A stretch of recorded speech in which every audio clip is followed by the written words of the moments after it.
Hello everybody, it's PhillyKuts with another Hump Day Haul. We are up to number 97, where I get together with you guys every week and we talk about my stack of overpriced new comic books. Because I'm crazy and I buy things new. In the comic book world, that's such a no-no. But anyway, let's get started. We got Tom King, David Finch, rockin' Batman number 3. The story continues with Batman sharing the spotlight in Gotham with a dynamic duo of Gotham and Gotham Girl. Now, I just ate peanuts. Yum. Anyway, in this issue, we are treated to an origin story of Gotham and Gotham Girl, and they are very connected to Batman. And the origin story kind of starts out just like Batman's, right? We got a couple here walking after a night out at the movie theater. They get confronted by a robber, and it turns out that the robber, we're starting to think, hey, is this Batman's origin story? But then when you turn the page, it turns out that Batman breaks up this robbery, and we learn that Gotham and Gotham Girl were part of the intended victims, and this led them to want to become crime fighters. Now, I'm not going to completely ruin the origin story. It goes on for several pages, but you are treated to some Easter eggs, people, if you are a long-time, die-hard Detective Comics book collector. You will understand what this panel is right here. Yes, it's kind of like an Easter egg of when that issue, Detective Comics number 33, gave Batman's origin story, and he was hitting the gym Arnold Schwarzenegger style to pump some iron. So, the story continues, Batman sharing the spotlight with Gotham Girl. Last issue, he was kind of giving him a lot of pointers, a lot of tips, kind of breaking him in a little bit. I'll be curious to see where this goes and where this leads to. Are they going to maintain their alliance with one another? I mean, Gotham looks pretty brolic, people, holding the roof up. Woo, woo! Now, at the end of this issue, there is a special supervillain reveal that I think none of you guys are going to know who it is, or maybe you will. But we're talking like way, way back. Like this villain is from way, way, way back. I'm not going to ruin it for you, but I don't think anybody will ever guess who it is. So, all right, Batman continues to share the spotlight. Next, we are on to Superman number 3, and Superman is headed up to the Fortress of Solitude. Now, who's this dude here? This is some kind of computer guy. He is known as the Eradicator, and he wants to preserve the genome of Krptonia. And he actually assists Superman. Now, if you remember in the last issue, his son ended up sustaining a concussion. Now, Superman is a bit perplexed, He wants to know why. The big issue is, why is there inconsistency with my son's invulnerability? Well, I'm thinking it's probably because he's half human, right? Lois Lane? Anyway, he gets the assistance of the Eradicator. Initially, when they meet up, it's on like Donkey Kong, people. Look at this guy. He's like the Max Headroom of Superman. They kind of get in a fight. They scrap it out. It gets rowdy. Gets to the point where the roof starts caving in. Stuff starts falling on top of people.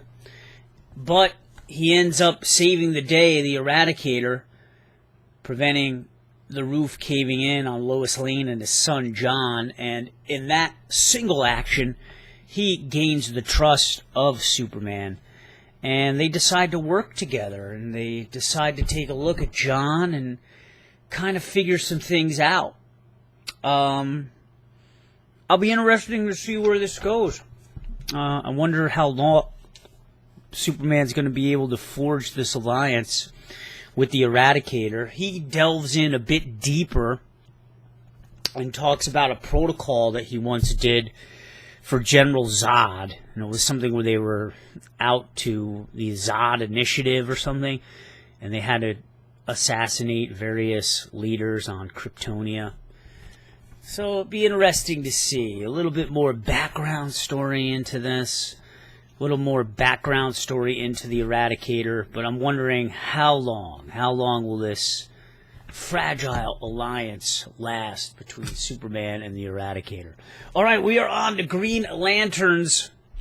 Number 3, Simon Bez, Jessica Cruz, rookie Green Lanterns that have been assigned with watching over Sector 2814, home of planet Earth. It turns out that the Red Lanterns have big plans for planet Earth. They are launching the birth of Red Dawn, which we learned last issue. Atrocious, I can never say his name, revealed the whole plan and plot behind Red Dawn. Essentially, there are hell towers that have been inserted in Earth in various locations, and once these hell towers burrow down into the Earth and reach the Earth's core, it is going to start a new genesis for planet Earth and create a new home for the Red Lanterns. So Yasmult, whatever the name of their home planet is, I can never pronounce that either. Yasmult 2. A lot of stuff is happening in this issue, too. We learn a little bit more about the powers of Simon Bez's ring. Jessica still is having a lot of problems. She can't even form a construct yet, still. But Simon, if you remember, in New 52 Green Lantern, he did have some abilities that no other Green Lantern ever had. He was able to heal his brother, who I think was actually dead at one point. He was able to make him rise from the grave, I believe, while he was on his deathbed, his hospital bed, and they refer to this here in this issue. There he is. He was able to help him out tremendously. Well, it turns out that during a battle with Bleez, who was like the right-hand woman of Atrocious, who is the leader of the Red Lanterns, he uses some of his green ring power of will mojo on Bleez, and he is able to heal her and revert her back to a time when she was a princess and kind of looked more angel than devil. Now, she kind of freaks out by all this, This kind of messes with her whole purpose of being with a Green Lantern, and she gets into some kind of, existential crisis once this happens. And I don't want to ruin it for you for where it goes from there, but we'll have to see what happens, man. Not only have the Red Lanterns planted these hell towers on planet Earth, but they've also affected about 4,000 people on planet Earth, and it's spreading with a red rage. And last issue we saw that Jessica's sister was infected with the red rage.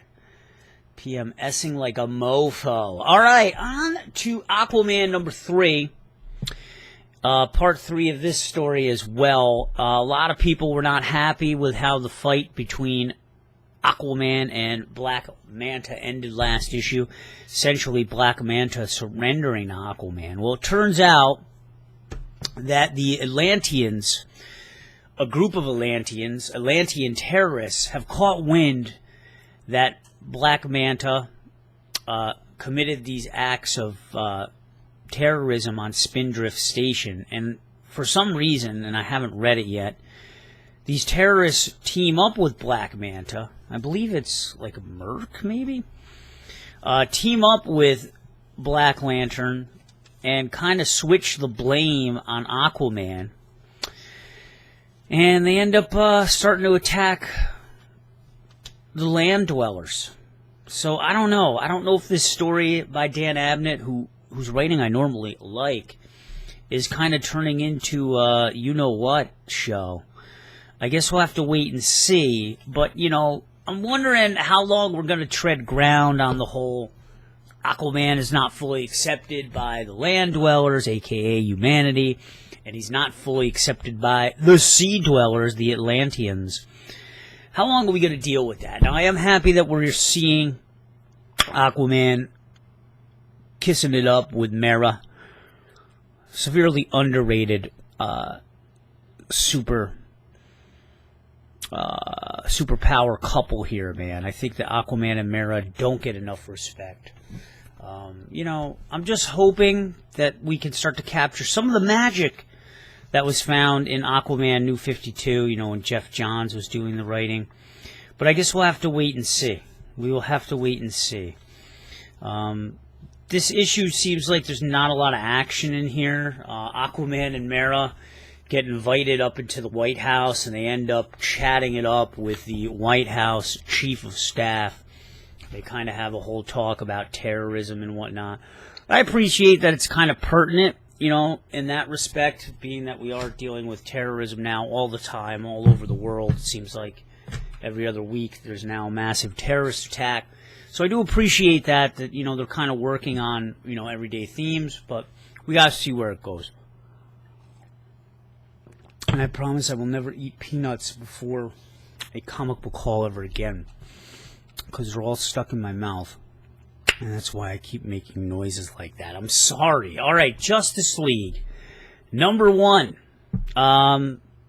We got some craziness going on in this issue, some mass destruction of a planetary scale. It turns out that there are earthquakes happening all over planet Earth. I guess in all 7 continents, there's these crazy, crazy earthquakes.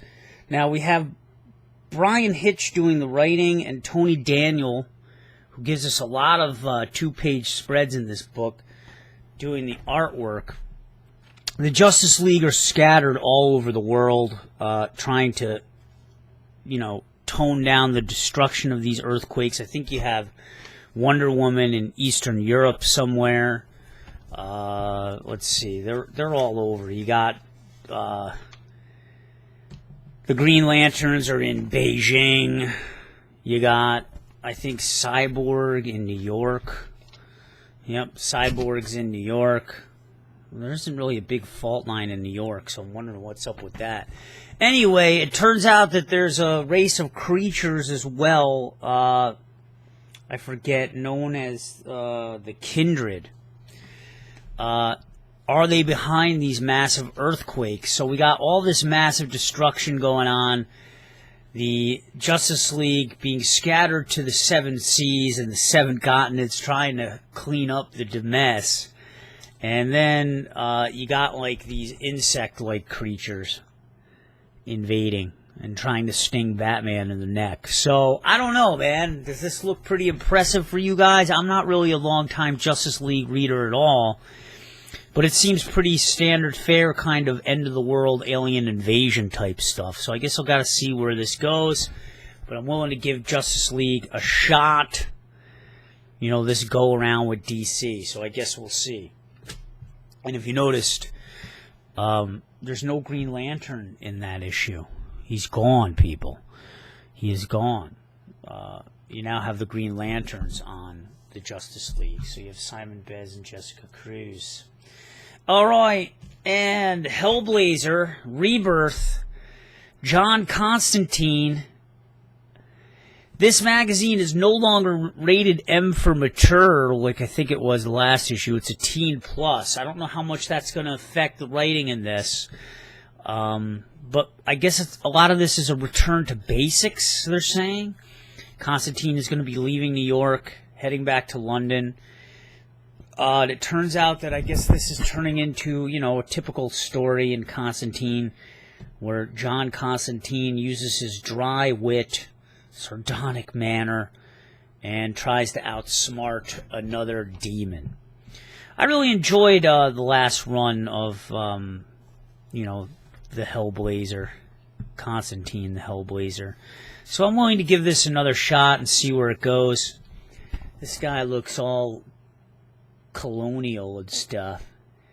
Looks like somebody from like the 1800s. So I'm willing to give it another shot, willing to see where this goes, and play it by ear here. Alright, dudes, let's move on. On to the next page, and we got a couple comics from Marvel, as usual, a couple Star Wars books. We got a brand new story arc, And Star Wars number 21, this is really interesting. Jason Aaron has some tricks up his sleeve in this book, and is being branded as a band of brothers of stormtroopers. That's right. This entire story is about a mission that a platoon of Star Troopers goes on, led by Sergeant Creel, who's a former undercover Imperial spy known as the Game Master, and he was also the warden on the infamous smuggler's moon, Nar Shaddaa. And he's a man who answers directly to Darth Vader. Now, this is going to be pretty cool. I'm kind of feeling this. I'm liking that Aaron is going to put kind of a face on the faceless through words, of course. But, right, you know, watching Star Wars movies up until, like, The Force Awakens, right? The stormtroopers have always been like these faceless entities, you know, these like drones, these automatons. And I'm really looking forward to seeing how he pulls this off and how he pulls this together. I think that the artist, Jorge Molina, may have his work cut out for him.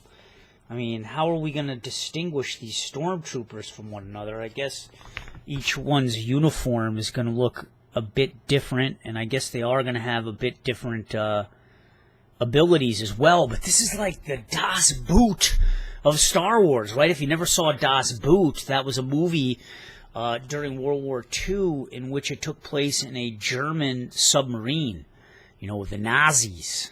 And I don't know, I guess I'm getting that kind of feel, that kind of vibe from this. Are we actually going to start to care about stormtroopers? I don't know. You got to find out here in this new story arc. What's the story arc? The Last Flight of the Harbinger. So yeah, pretty cool. Can't believe we're already up to book 5 here. Now, on to Darth Vader number 23. Kieran Gillen and Salvador LaRocca. This is coming to an end, peeps. This is issue number 23. It's going to go to issue number 25. Darth Vader is still hot on the tail of Silo. That's Cyborg Menace. Did you know that Silo, though, created Darth Vader's cybernetic suit? So that black suit that Vader is so known for was created by Silo. Now, I wonder. And nearly 20 years ago he created it, nonetheless, right after Obi-Wan beat the shit out of him on that lava planet that I can't remember the name of. Is that fact going to come into play in this story? Now, I think just by virtue of me bringing it up, the answer is going to be yes. But I'm not going to tell you how. So Silo created Darth Vader's suit. Key thing. Vader is still hot on the trail of Silo. They're on the Executor, which is like the super star destroyer that's like in the process of being built. So is 000 and BT, along with Dr. Aphra. If you remember in last issue, they did end up capturing Dr. Aphra to bring her back to Lord Vader because she has some stuff that Lord Vader really wants. She, however, was able to override their programming through some kind of loophole, through a voice command that she issued.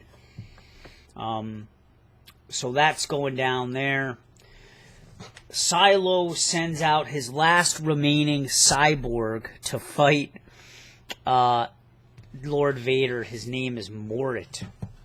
I don't know too much about him, but look at this cool photo, man. There's Morit, and Vader looks a little caught off guard. Now, will this Morit actually have a Ice Cube chance in hell against Lord Vader? The answer is, come on. I'm not going to spoil it for you. Okay, anyway, those guys fight to the death. And Vader eventually may have a confrontation with Silo. He really has to get to Silo. The Emperor wants Vader to get to Silo. Now, I've been really behind on my reading, okay? So these next couple issues, I can't fake it. I'm way behind. I got to catch up. And it's an Image book, and it's John Arcudi's Rumble. Rathraq, the story of a scarecrow who, there he is on the back, who's looking for his body, man. I mean, his soul right now is in this scarecrow. He's pretty badass, but I'm going to read you the front cover a little bit, get you guys up to speed. The soul of Rathraq, an ancient warrior god, has returned, trapped inside a living scarecrow. In an effort to rise again to his former power, he has managed to recover his once mighty body. But the immortal heart has been cut out, and now that heart hangs around the neck of Rathraq's mortal enemy, Queen Zolotha. I think I said the exact same thing last comic book haul. With the guidance of Bami LaRosa and Del Slaughterer, Rathraq tries to navigate a modern world where monstrous foes still live in the shadows of the city, including Asura. Now Asura has possessed Rathraq's old demigod body, determined to get revenge, and the story follows. So, wow, is Rathraq really going to want to cut into his former body? I guess we're going to have to wait and see. This definitely has like a Hellboy feel to it, because it pretty much has a Hellboy or a BPR team on there. You got the legendary John Arcudi, James Herron's doing the art, and Dave Stewart. So when you flip through this thing, you're just going to notice some really cool looking art, man, and it's pretty intense, and it can be gory and bloody, and it's just a lot of fun. And I got to catch up. I'm a few issues behind. This is the second story of, I think, like the third arc. And I've been enjoying it, but, you know, with these new DC books coming out now every 2 weeks, I've fallen a bit behind, people. I'm sorry. But look at all these snakes and blood. And if you just like fantastical creatures, if that's even a word, you're going to love this book. You will. It's got great characterization and great world building. You'll love it. Trust me. You will. All right. On to another Dark Horse book, dept.h, with the team of Matt Kindt and his wife, Charlene Kindt, who's helped him out with a lot of the painting. This is basically a woman needs to investigate the death of her father. She goes 6 miles deep into the ocean, people, mad deep. And there's a lot of people on this ship that have deep connections to her father, basically because his research facility is down in this 6 miles deep. You, as the reader, are instructed to believe that everyone is a suspect. Everyone is a suspect. You follow it through the eyes of, oh my God, I can't remember her name. Why can't I remember her name? I can't remember her name. Anyway, it's this young woman right here. You're following the investigation through her eyes. I mean, she's got issues. She's claustrophobic. She's not a big fan of the water. She would much rather be up in outer space. But this is the assignment that she's been put on. Her brother Raj has gone missing in the ocean, in a deep suit, and she needs to go out there and find him. But time is running out. Now, the artwork here definitely takes a bit of getting used to. I am feeling like the watercolory, pastel-y kind of look. The paper is even like an old-school comic book kind of paper, which really adds to the texture and feel of the book. But another cool thing about this book is that each issue, over the next 2 years, it's going to be 24 issues, is to symbolize a day in the life of this investigation. So I thought that that was pretty cool as well. We're gradually getting introduced to more wonders of this underwater world, and we'll have to see where it goes. As promised, Matt Kindt is offering exclusive artwork that's not going to show up in the trades, back cover stuff as well. Is that really a big selling point? I'm going to say not really, because it's usually amounts to like 2 pages of stuff and then the back page. And oh yeah, they have wraparound covers, but like I said, the artwork is not exactly the most visually appealing stuff. So you do get the wraparound covers, but I don't know, man. I'm not really feeling like it's worth it. You know what I'm saying? All right. Anyway, BPRD. We got a new story arc, number 143. There's Liz Sherman there, all flamed up. The end of the world continues here.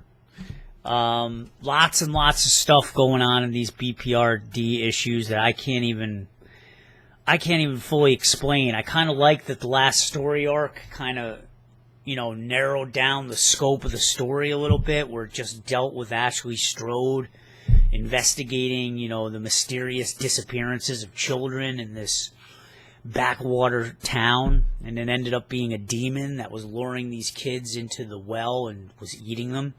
I enjoyed that. It was like simple and not a lot going on. This is like a crazy Netflix original series, man. I'm watching this series right now, Marcella, and it's just like crazy. It's all over the place. You got like 8 different things, 8 different stories. It's subplots going on in here. And that's kind of like what it's like in this BPRD book. I mean, I love BPRD, but you need to know a lot about the history of the book at this point to kind of jump on, so it's not exactly the best jumping on points. You still have, in the main crux of the story, you still have Johan and Liz doing battle against an Ogru Jihad. And they're these massive creatures. The military has actually unleashed a nuclear arsenal against them. I don't know what that's really going to do. And these Ogru Jihad keep creating monster after monster after monster. And hell really has finally appeared on Earth. There they are. Vril armor and all. Liz Sherman with the ultra power of the flame.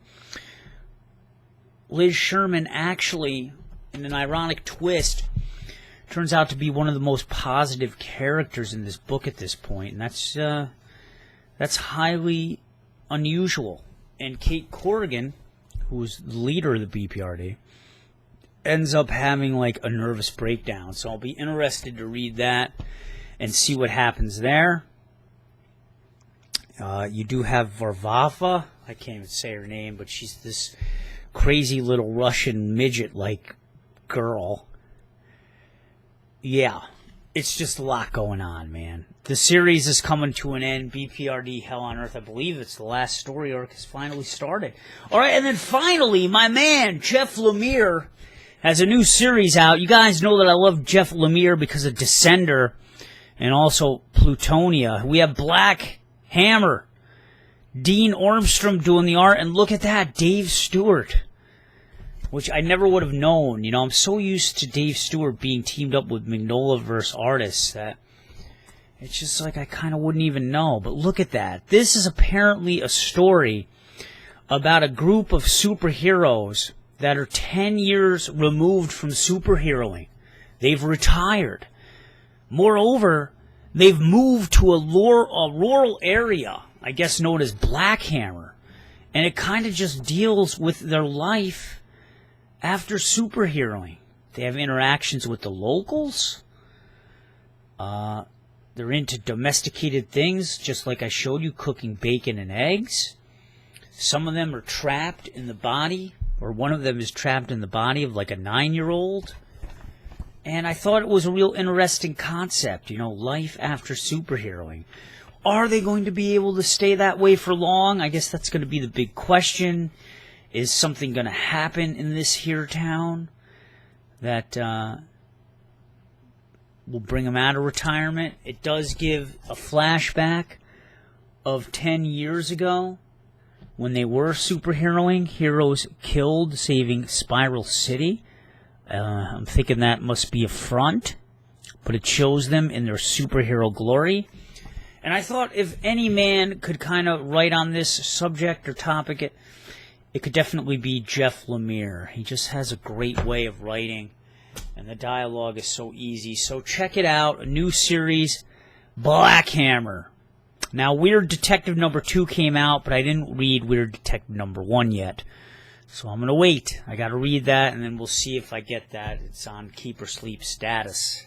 And that's it, people. That's been the Hump Day Haul. Sorry I'm a little bit behind in my reading, but as you know, backlogs do happen. Now, I do have a cover of the week, and then we'll get the hell out of here.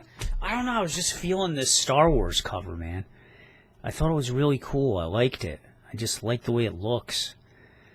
You know? Stormtrooper Band of Brothers edition. Alright, dudes. That's been Philly Cuts with another Hump Day Haul. Peace. Bye.